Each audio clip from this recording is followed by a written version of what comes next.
তা আমি না ডাকলে আপনারা ওখানে ভিড় করে আমাদের কাজকে ব্যাঘাত ঘটাবেন না। আমাদের হাতে অস্ত্র আছে, আমাদের ট্রেনিং আছে, সর্বশেষ হচ্ছে আমাদের মনোবল আছে, এবং আমাদের পিছনে 18 কোটি মানুষ আছে না? তো 18 কোটি মানুষ থাকতে আমার কি ভয় পাওয়ার কোনো কারণ আছে?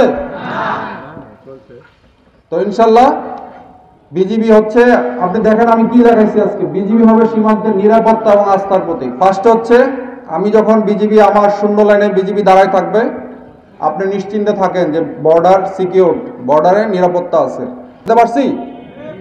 যখন আমার প্রয়োজন হবে তখন আমি বলবো ঠিক আছে আমাদের গ্রামবাসীকে নিয়ে আসো, নিয়ে আমরা সাইজ করি। আমাদের বোলাহাট সহ আমাদের প্রায় 19টা ক্যাম্প আছে বিভিন্ন জায়গায়। প্রতিটা জায়গায় এই সীমান্তবর্তী জেলায় আমাদের ক্যাম্প আছে। সুতরাং আপনাদের যে কোনো প্রয়োজনে বিজিবিকে আপনারা সাথে পাবেন, পাশে পাবেন, আমি সেই আশ্বাস দিচ্ছি।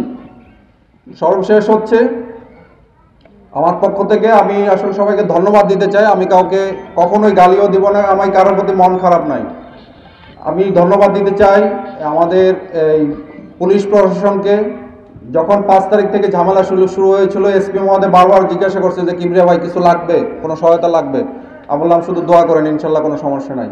ডিসি মহোদয় ফোন দিয়েছিল কোনো সহায়তা লাগবে? আমি বললাম ঠিক আছে, আপনারা পাশে আছেন, যদি সহায়তা লাগে আমি জানাবো। আর সর্বশেষ আমি ধন্যবাদ দিতে চাই এই চৌকা এবং কিরণগঞ্জ গ্রামবাসীর প্রতি। আপনারা বিজিবির সাথে ছিলেন, পাশে ছিলেন, এই জন্য আমার অন্তঃস্থল থেকে আমি সবাইকে ধন্যবাদ দিতে চাই। এই শুধু শিবগঞ্জবাসী না, এই পুরো বাংলাদেশের 18 কোটি মানুষ আমাদের বিজিবির সাথে ছিল। তো এদের এখানে আসার দরকার নাই, আমি এনাফ বিএসএফকে সাইজ করার জন্য। আর আস্থা হচ্ছে আমরা যে কোনো কাজে আপনি আমাকে আমার সাহায্য সহযোগিতা পাবেন, হোক সীমান্ত সম্পর্কিত, হোক অন্য যে কোনো সম্পর্কিত, বিজিবিকে আপনার পাশে পাবেন। একজন বলেছিল চেয়ারম্যান সাহেব যে শিবগঞ্জ থানা অনেক দূরে, এত দূর যাওয়ার দরকার না, আপনার পাশেই আমাদের প্রতি 5 কিলোমিটার দূরে দূরে হচ্ছে আমাদের বিজিবি ক্যাম্প।